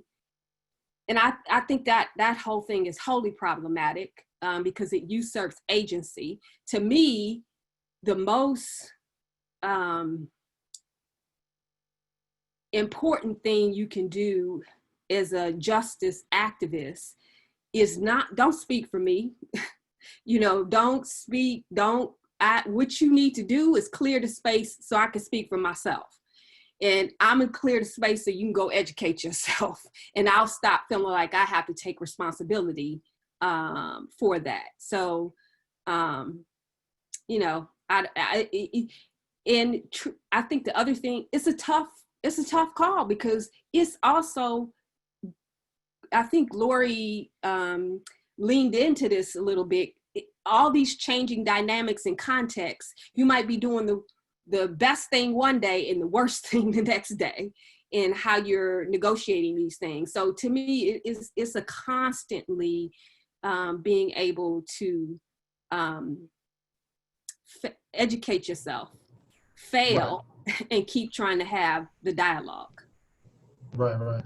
It's almost kind of like a perennial process of relearning, growing, cutting off what's old and dead and trying to become new. It's a struggle. It's love, study, struggle. You know, if you are joining the struggle, then you are joining the struggle knowing that the transformation happens in the process, not at the end of some series of things that you decide to do. So, the growth comes in the throes of the greatest struggle. Absolutely. So right now, for those who are still hanging in here with us, we're getting closer to the tail end of this phenomenal discussion. Right now, we're taking questions from the attendees, and this is open to anyone, so anyone on the panel can answer. But I've seen this a couple times combing through the questions. How can folks who aren't at the level that you are at, right, thinking entry-level staff, maybe grad students, undergraduate students, what are some advice, some tools that you can help them equip to engage in the very kind of large system? Because from their perspective, they're low on the totem pole, right? So once again, this question is open to any of the panelists. Something that comes to mind, and thank you for whoever offered that question. I think about what Sister Ferguson is doing in her locale. So for folks who are in those spaces where there's not a lot of power, that you feel as if there's not a lot of power to you, this is the most important time to mobilize and organize yourselves. And I think this is important because we don't say this enough. We all work in institutions that are hostile and violent. They are hostile and violent by design and in their structure. So now, if we understand this to be true, what are we willing to do to protect ourselves, protect the folks that we love who are also in that situation, and to operate from a space of love? This is the hardest thing to do, right? So you will need, I was told by a prof who found out some of the stuff that I was on, he said, look, you're gonna need those and those like you to affirm your sanity, right? And just in thinking about that space, you have to be willing to do your work collectively. And see, that's the thing that the United States gets in our head around this. They always talk about, this kind of individual and what the role of the individual is. But if you think about any disruption to life in the United States by Black folks, folk of color, anybody who is organized for justice, it has always come by way of collective action. So now you have to be willing to collectivize and then join those particular struggles that already exist, right? So it's not about necessarily the new organization, right? It's really around what's there, continue, because now you're asking a process question. Okay, what exists in my locale? And if what exists is not meeting the needs, then we make the decision to do something different. Or if what we need does not exist, then we create it, right? Because I think that gets us away from hamster wheeling. It gets us away from trying to reinvent something, right? It keeps us proactive, right? And then for folks who are mobilizing and creating those formations, I think another thing that becomes important when you look at this long term is your capacity to pass down the information that you have developed and received to the next group of folks who come after you, right? You can't have founder syndrome with this. You can't be a hoarder of the information. The responsibility of you doing work in the way that you do is to pass it on and to operate as the documentarian of your work so that it does not stop with you, right? The belief has to be whatever it is that we're doing can be grown as it moves forward. And the way to move it forward is to actually make sure that everybody who is with you has that information. So now, if for whatever reason you are no longer there, that they can move forward, right? Or shift as they see fit, right? And I think this becomes important because a lot of times we get into this mode of the charismatic leader. And Ella Baker warned King around this. She told him, look, if you are positioned as the only person who does this type of work, then you will not have the capacity to continue the work. And in 1968, we saw that with the Poor People's Campaign. So now this thing around being very intentional about who are we mobilizing with, what are we mobilizing for, and that we make sure we do that collectively. Because, if folks think about us as individuals, then it's a false trope. We all in some capacity have made decisions to work with each other to actually do this type of work. Do not get caught by the ruse of individualism, right? If you are trying to change and transform conditions, you will need to understand how to do that collectively. And I think that's critically important if you're thinking about this work long term and this work after the particular spike, right? Because right now we're in this spike. Most importantly, what do you do when the spike has flattened? And that's the testament to our capacity to do this type of work. I just want to add real quick, in this pursuit of people always looking for a charismatic leader, it's always people looking for a charismatic leader with a penis. I think that there has been a severe disregard for the leadership of women in this movement. There's been a severe disregard for queer people in this movement. There's been a severe disregard for our trans siblings in this movement, even in terms of uplifting the individuals who have been murdered by the police. Nobody talks about Tony McDade, right? Yep. So as we continue to evolve this conversation, as we do all of this capacity building, when we talk about Black Lives Matter, I think we need to remember that all Black lives matter, and all leadership is not going to look the same way. Leadership does not have to be respectable.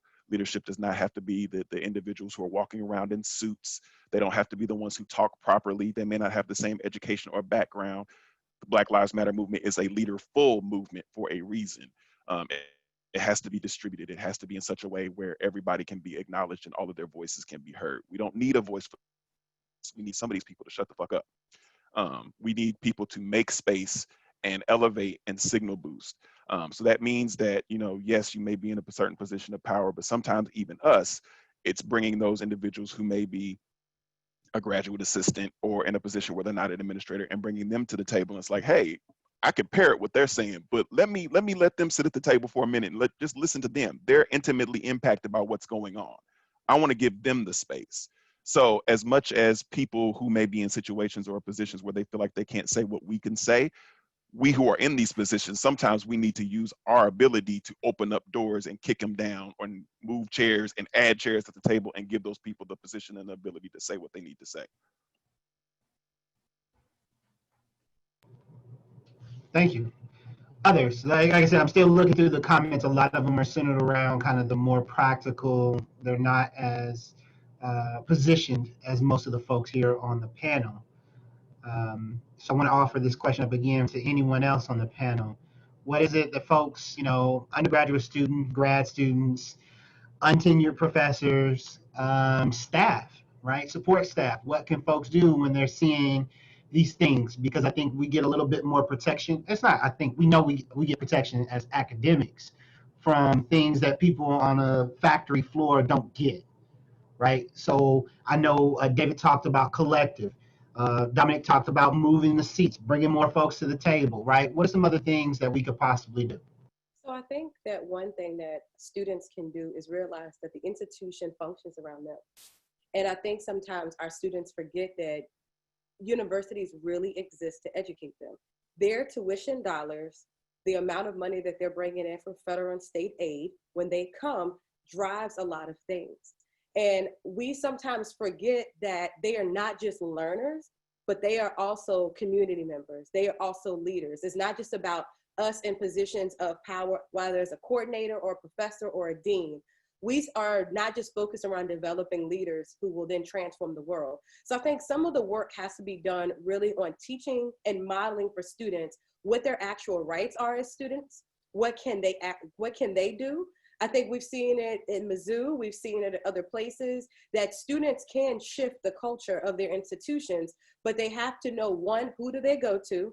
Two, who do they need to align themselves with? Three, what are the policies that exist at their institution that allow them to mobilize and write letters? How can they use their bodies also as a form of protest and activism, so that they can also use not only their collective, but they can use their voice? Some of them, we are not just talking about people who are poor, right? We have a lot of people that are coming to these institutions with mom and dad and uncle that donate.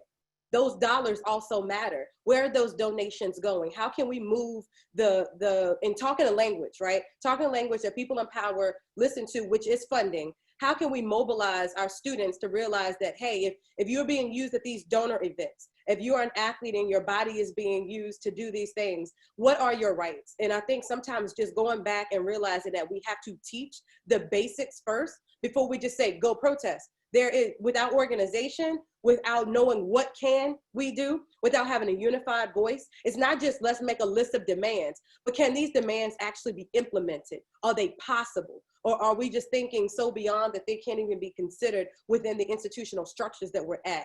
And so I think a lot of old school teaching, just sitting down and letting people know this is what has been done, this is what is effective, this might what you can start with, now go and run with it and use your agency, use your voice, use your platforms. And I think that will help a lot of our students to come back and feel empowered again. Awesome, thank you.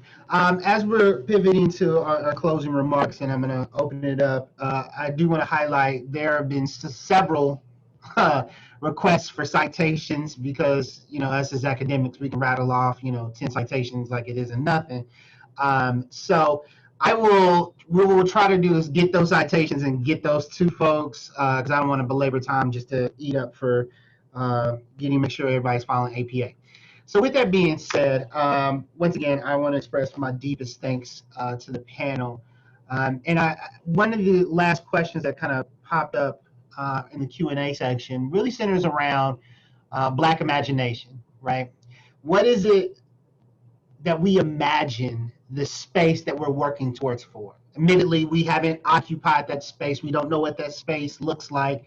We have lived in justice and we're looking for justice. But as we progress that way, I think something I've heard not only from the questions here, but from folks in the community is like, where's that hope?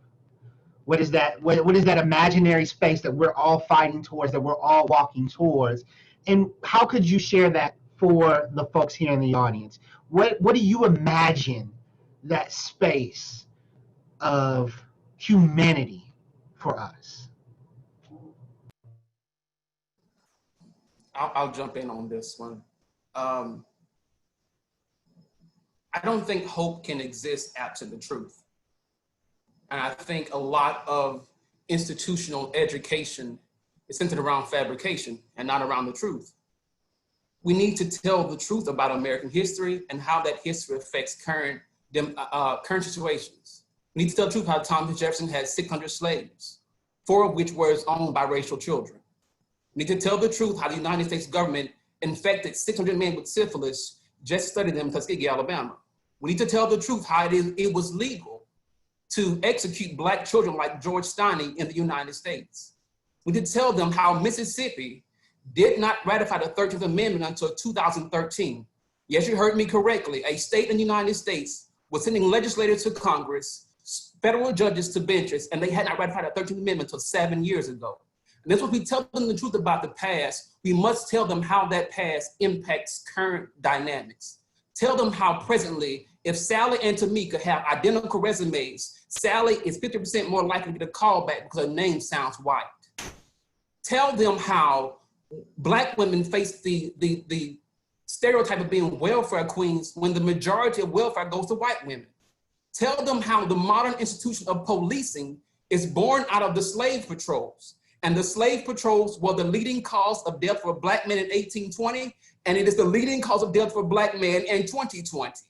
Tell them how Black people are 2.4 times more likely to contract and die from COVID than white people. We have to be truthful. Frederick Douglass said it best in 1852 from the floor of Corinthian Hall. He says, America is false to its past, false to its present, and solemnly binds itself to be false to its future. We will never aspire to get the hope in these spaces until we are truthful about the history that shapes these spaces. And Doc Lewis, just something real quick. We got to go in even deeper, right? Remember, the state of Mississippi ratified it once in 1995, figured out they didn't do it right in 2013, and still didn't get it right until 2019. So in the state of Mississippi, you did not have the 13th Amendment approved until 2019, right? So now we talk about a freedom dream, right? A freedom dream has to include our capacity to create. And what are we willing to create? Who are we willing to create it with? What will be the challenges in that creation? How will we demand joy over the places that have brought us nothing but degradation and suffering, right? And that has to be the start, right? I mean, like, we really have to start that. And it's hard as shit to demand joy in a place that perpetually reminds you of how much it hates you. So now that demand for joy has to be found in us. A freedom dream means that we are enough, right? No matter what the world says, we are enough. And because we are enough, we're willing to build on that premise. And anybody who understands that we are enough, we're willing to work with, but it has to be on our terms. And I think that has to be in our freedom dream, because anything that we are willing to put in the freedom dream, we have to be willing to materially create, right? And we also have to understand that we may never see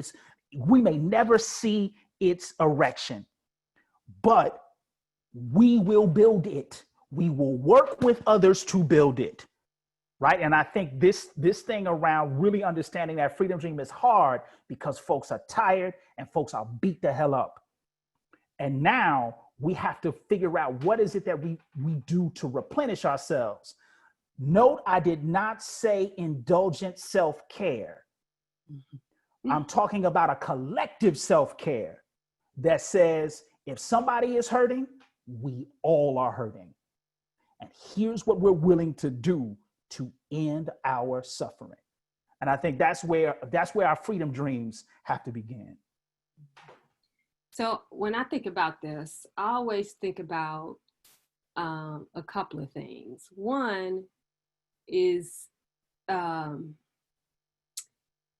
think the realization that the current structure of civil society, the current order of knowledge, as Sylvia Wynter would say, is fundamentally anti-Black, right? There is no conception of Black humanity within the imagination of Western man. And so I think this is important because in following both Dr. Lewis and Dr. Stovall is facing the harsh reality, the truth of the matter, right? That there is no space, there's no civil institution in a society that was built for us. It was, built to disregard us and often on our backs. And so to me, that means, you can't, that hope has to come from facing that harsh reality. So for instance, I always think about, what got the enslaved Africans out of slavery?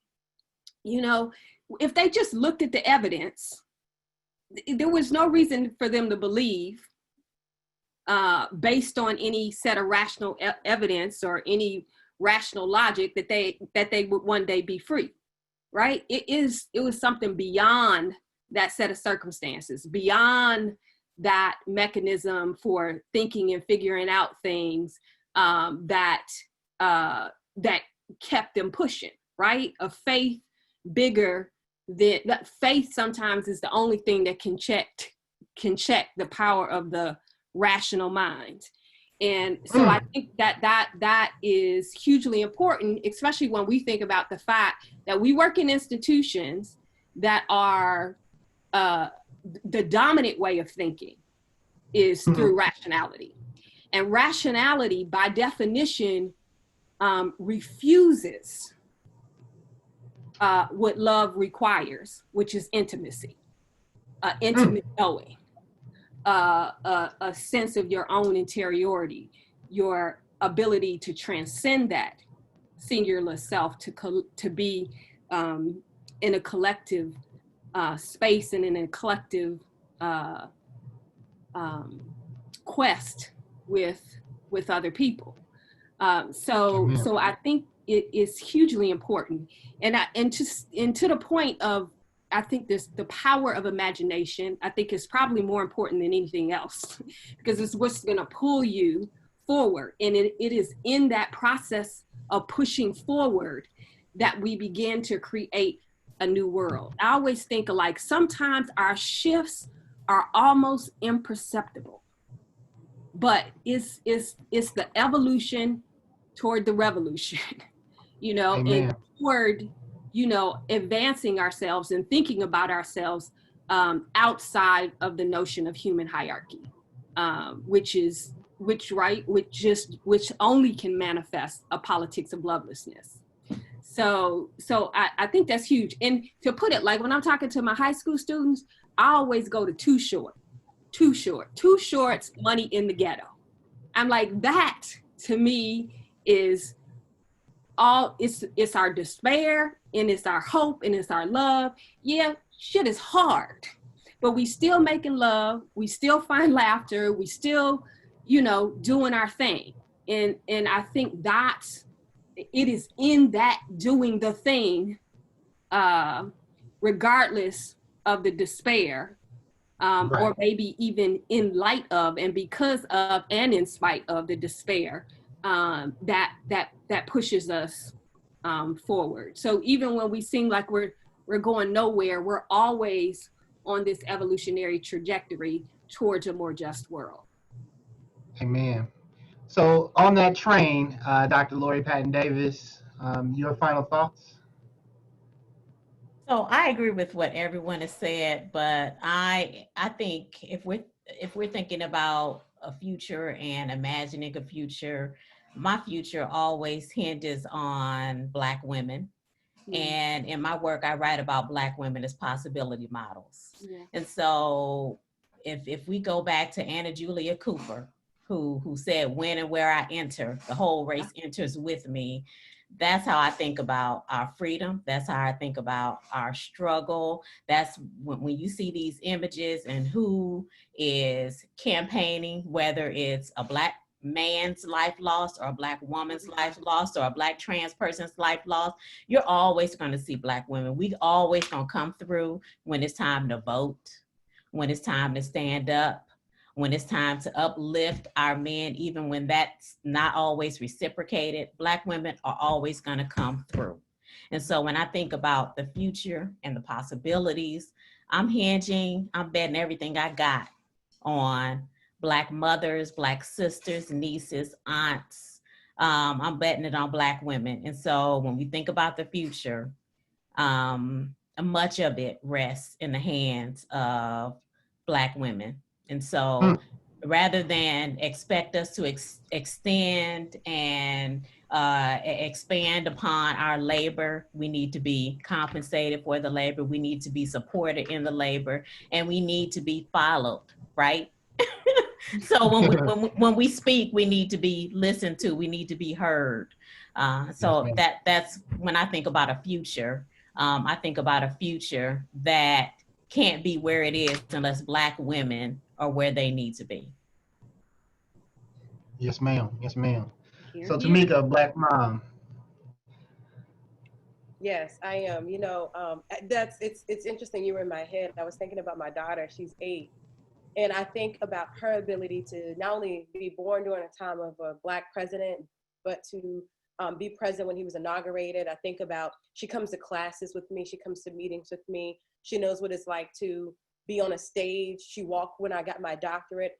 I think about Black imagination as being able to give freedom to our babies, to these generations that we are rearing, that we are influencing our communities, to be able not to feel as though they are the counter story, to not feel like they are the option, but to feel as though they are actually just, they can do it. There is no reason for them to doubt their abilities, that they will love themselves in such a way that they can teach other people who don't look like them to love themselves better. And so if we can come to a point of self-love as adults, as leaders, as activists, as influencers, I think that we can radically change how people are looking in the mirror. And we can also combat some of the unloving that's happening on social media and the internet, because we have individuals that are so confident with themselves that strangers' comments and feedback does not disrupt or compete with what they feel about themselves. And so that is my goal for imagination. I think about my daughter, Camille. I think about her ability that she wants to be a pediatric dentist. And I didn't even know what that meant until I got to college.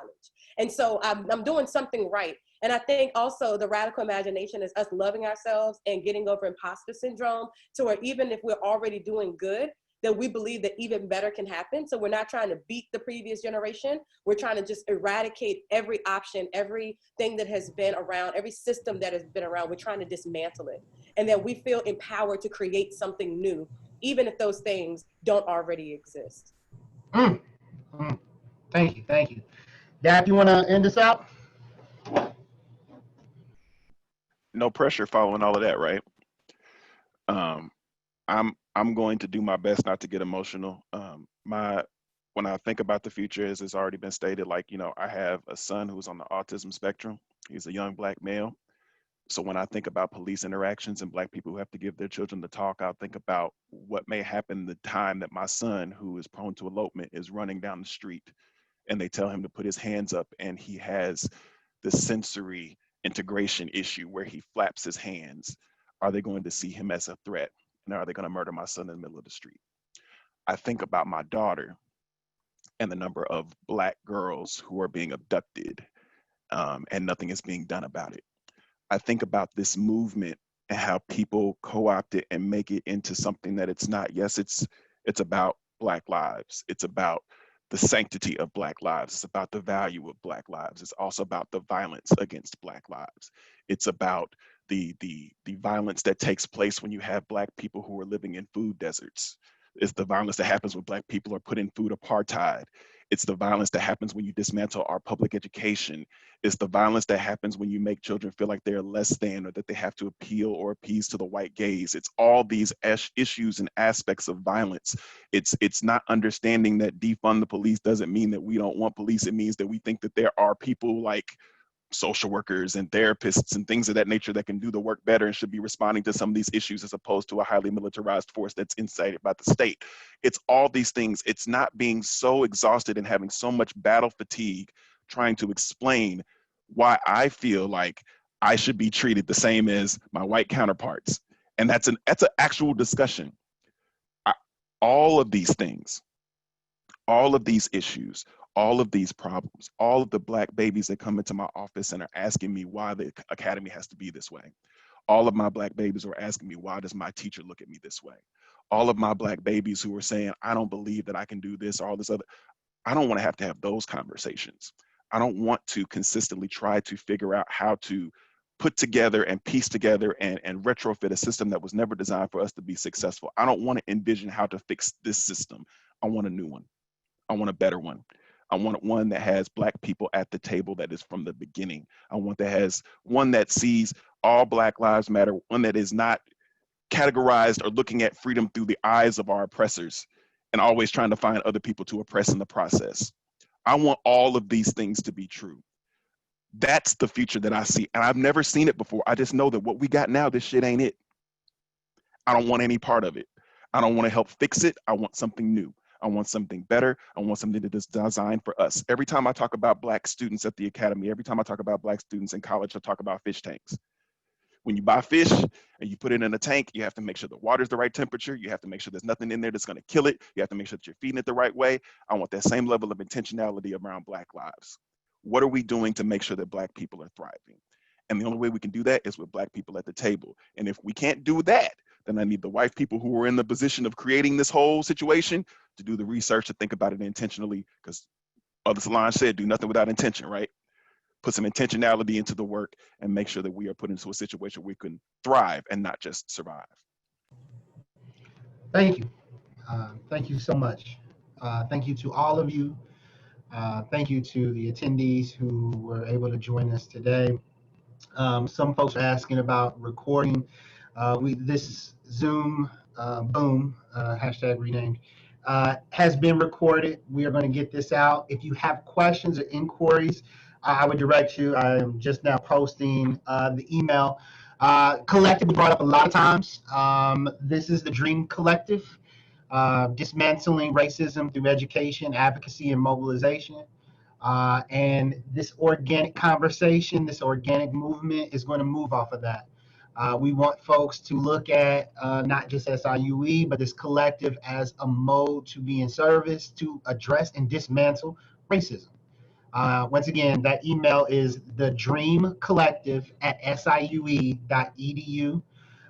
We are going to have, as much as possible, post this video up for everyone to see. I once again extend nothing but positive energy and blessings, and thank you to the panelists for giving of your time. Thank you to your families for allowing you to be with us during this time. Without further ado, peace and love to all. Thank you so much. Thank you all.